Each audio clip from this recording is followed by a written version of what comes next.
Hello, welcome. We have reached Mauryan Empire's art and culture. It is a very important space when it comes to art and culture, the Mauryan era.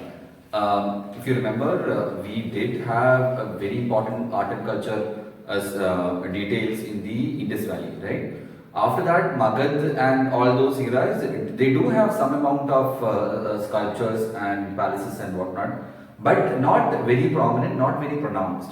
So after the Indus Valley era, the next important era for art and culture is the Mauryan age, right? So there's a lot of details here. I will be covering a particular specifics in this domain. But I think a bit more detail should be covered. It's not as, the depth is not as good as the Indus Valley lecture, right?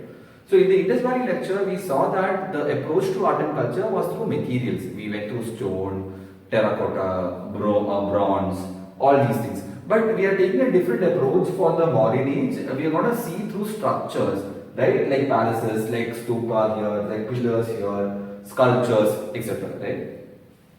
So one thing I told you to learn art and culture is through one particular age and its art and its particular if there are cave art architecture, if there is stupa of that particular time period, like Mauryan time periods, stupa and cave architecture.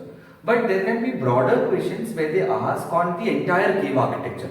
Then what do? Then you integrate all the cave architecture from Indus Valley to Magad if there is some caves there, then to Maurya, then to post-Maurya, then to Gupta. So that entire horizontal integration should be done, right? We are covering it pretty vertically with the timeline. Whatever art and culture comes, that is covered, right? If caves are here, caves in the Mauryan Empire are covered during the Mauryan Empire. Caves during the Indus Valley is covered during the Indus Valley civilization. Caves of the post-Mauryan age will be covered during that time. So we are having a very vertical kind of a thing, but on the other hand, question from art and culture can come very horizontal also. Discuss on the entire sculptures. Then you have to integrate all the sculptures from here and here and here and here.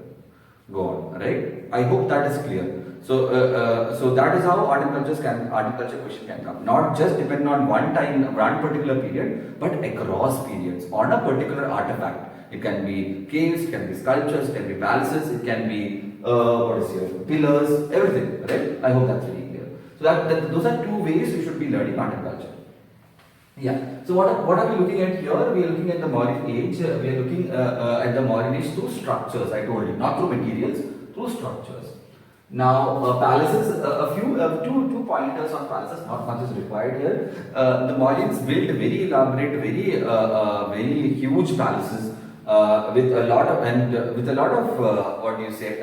decorations and whatnot. The point is that most of the palaces had a lot of pillars, huge pillars within palaces. One thing that is very specific about two rulers here is that Chandragupta's palace, Chandragupta Maurya, the founder of the Mauryan dynasty, his palace were mostly wooden, right? And his palace was in Patliputra because that is their capital. I told you, right? Rajagriha was the capital of Magad. Then gradually it shifted to Patliputra. I think during the Magad time itself, by the very end of Magad time itself, it was showing signs of shifting. I think Uddayan shifted it, right? Someone like that. I'm not sure. Just revise that portion. So by the time Mauryan has come, it is Patliputra, which is the most important city in the country, which is Patna right now. Patliputra. So here the wooden palace in Patliputra. At the same place, what Ashoka does is he removes all the wood, he makes it entirely stone. So most of the stone palaces come from the Ashoka's time period.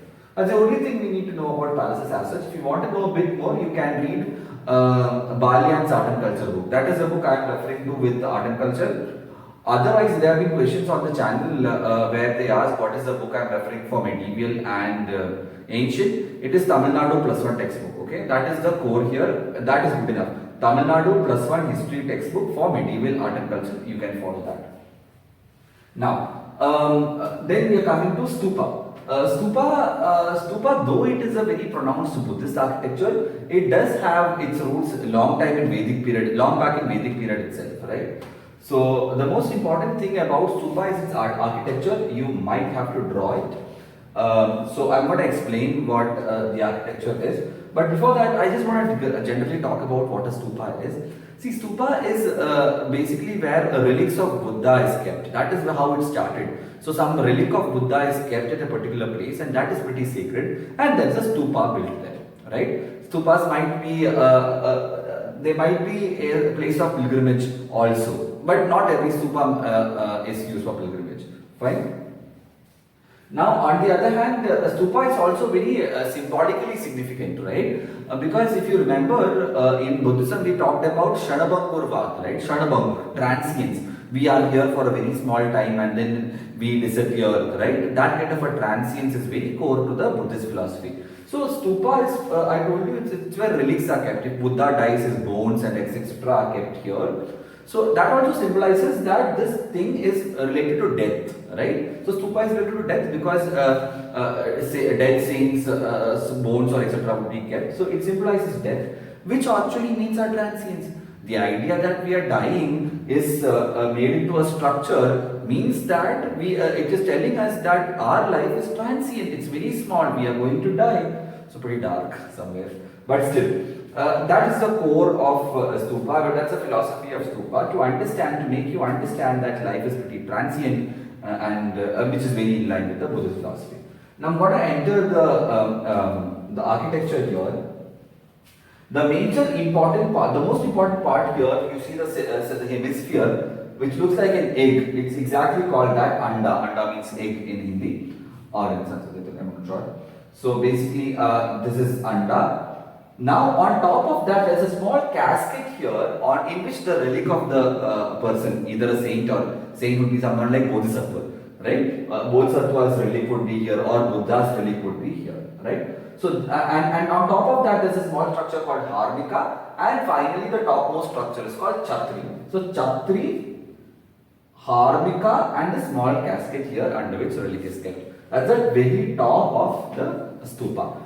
And the most important, the most what do you say, dominating part of the stupa is this particular area, the hemisphere, which is called the anda. Now there are parts around. This is a 3D structure. Okay, it's a very 2D representation and very basic. So you might not get it entirely here. I would say that you just Google and find out the exact stupa. You can see it in a more 3D form there. So here. There are circumambulatory paths, circumambulatory paths, right? If you go to a temple also, you keep on going round and round around the shrine. That is the circumambulatory path, right? It's called Pradakshina Padam or Pradakshina Pada, right? So there are two Pradakshina Padas, one on top here and one below here, right? Right? So Pradakshina Pada, one on top and one below. So I mark both these here. And there is an uplifted portion here on which the anda stays, right? The uplifted portion, right? So that anda is pretty much on top of the horizon and people can see it, right? So this is called Medhi, Medhi, Medhi, this area. Fine? So till then, so the core part of stupa is this entire thing. Starting with Chhatri, then there is Harmika, then there is a small casket in which a relic is kept. Then you have anda, then you have two Pradakshina Padas and the Medhi. Now, around the stupa, there are walls, right? What gopuram is to a temple? If you go to Tamil Nadu's temples, you have gopurams, right? Across a compound wall, across the temple in Srirangam, which is there. A lot of Tamil temples have it. Kerala temples, sometimes have it, but not in a very dominating fashion.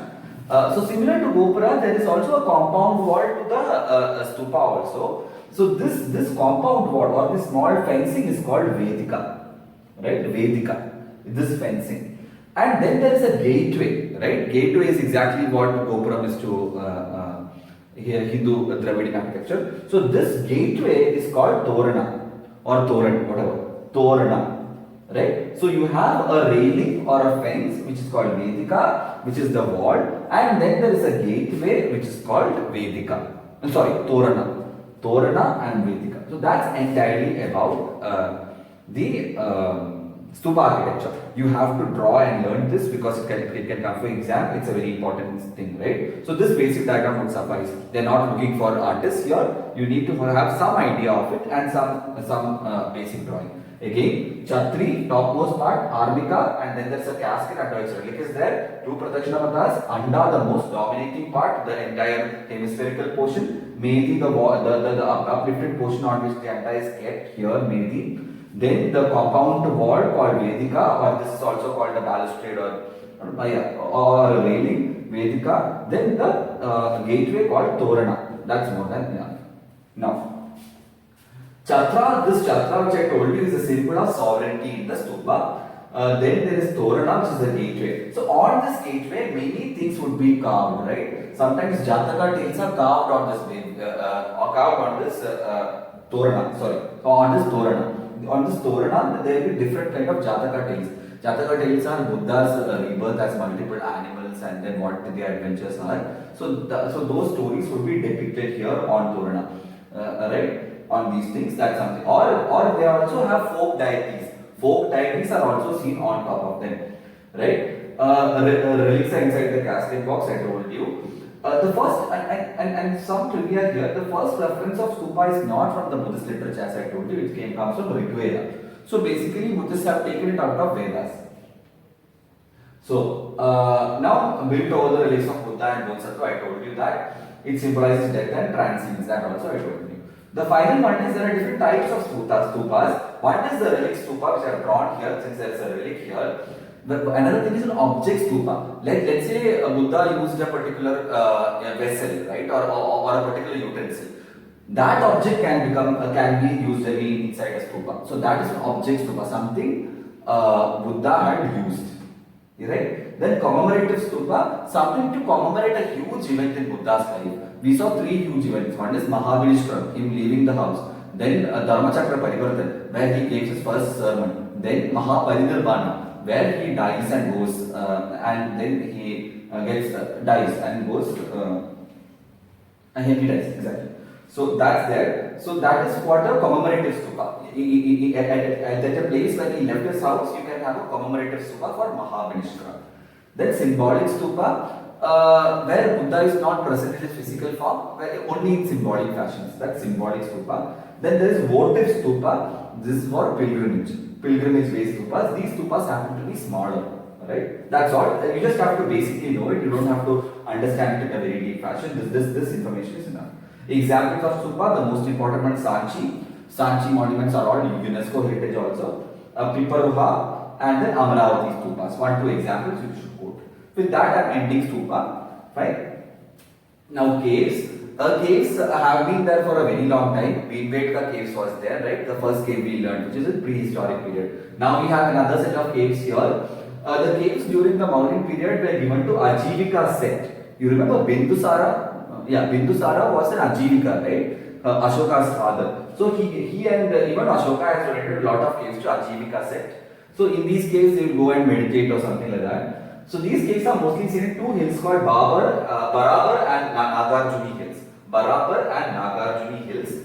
Examples of these caves in these hills are Lomas Rishi cave, Sudama cave and Vapiyat cave. Three examples would suffice. Lomas Rishi, Sudama, Vapiyat. How are these caves? They are simple rectangular caves. They have rock cut halls inside them. Interior walls are polished. And the roof and the doorway are semicircular. That's enough information for you. Simple, rectangular, rock cut halls, interior walls are polished, roof and doorway are semicircular. Fine. After caves comes pillars, another very important part of Mauryan architecture. Pillars, I'm going to explain the basic thing in pillars in Mauryan architecture. Mauryan pillars. Mauryan pillars have a shaft which is tapered. What do you mean tapered? Something that grows slowly grows thinner. The base will be thick, but it would slowly go thinner. As like a tree. A tree trunk is like that. The base is thick and slowly goes thinner. That's what a tapered thing. This is a tapered shaft. On top of that, there is a bell. This is called a bell, right? And on top of that, there is a platform. A bell. On top of that, there is a small platform, which is called the abacus. And on top of the abacus is where you keep an animal. Not an animal, the sculpture of an animal, which is called the capital. Capital has the idea of a head, right? So this is the head. So there are different animals kept, bull is kept, lions are kept. Okay? That depends on the particular stupa.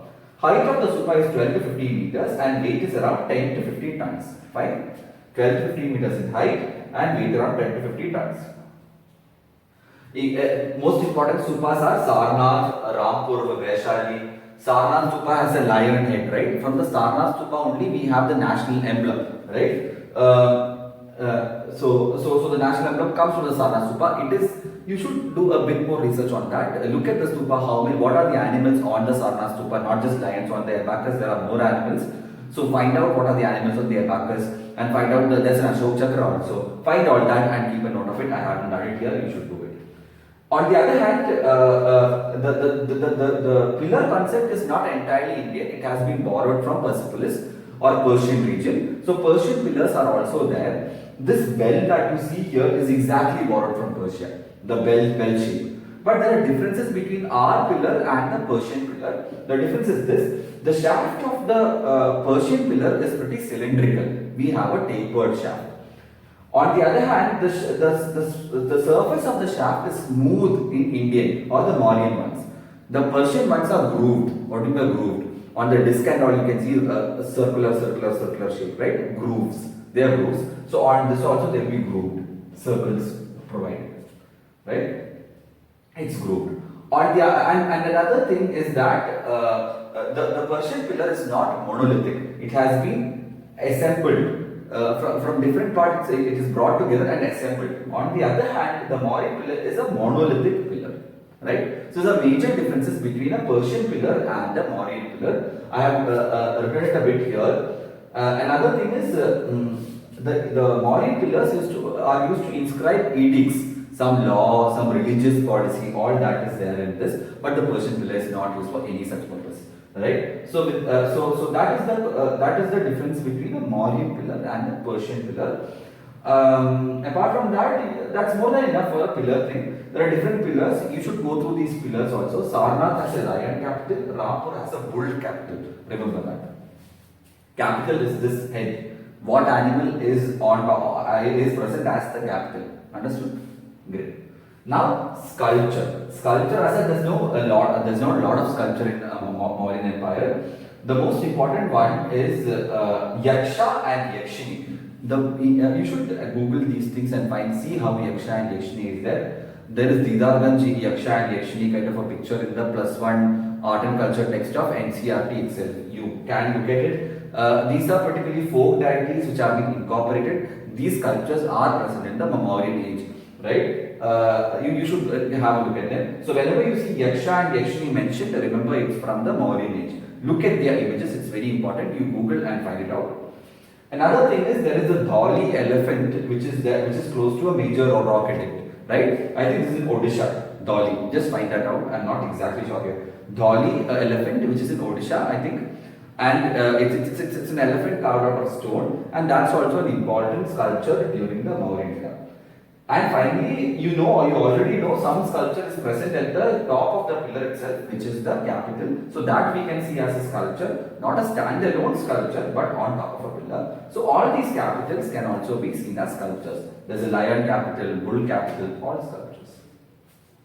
Finally, we are going to look at the rock edicts. What are the rock edicts? Rock edicts have been used by Ashoka to put his policies through, put all the moral, the moral sayings and everything was communicated across the entire subcontinent and even outside the subcontinent through rock edicts.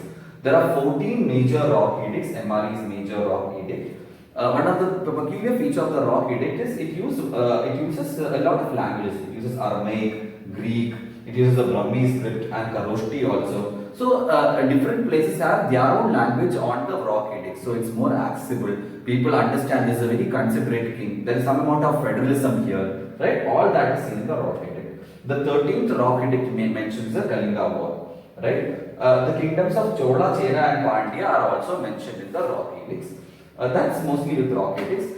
Apart from all this, we should also know that the Mauryan era also had literature. We have covered the literature in the first lecture itself, where we talked about the sources, Megasthenes Indica, right? Deepavamsha, Mahavamsha, all these things. So with that, I think we have covered at least 70 to 80% of the Mauryan art and culture.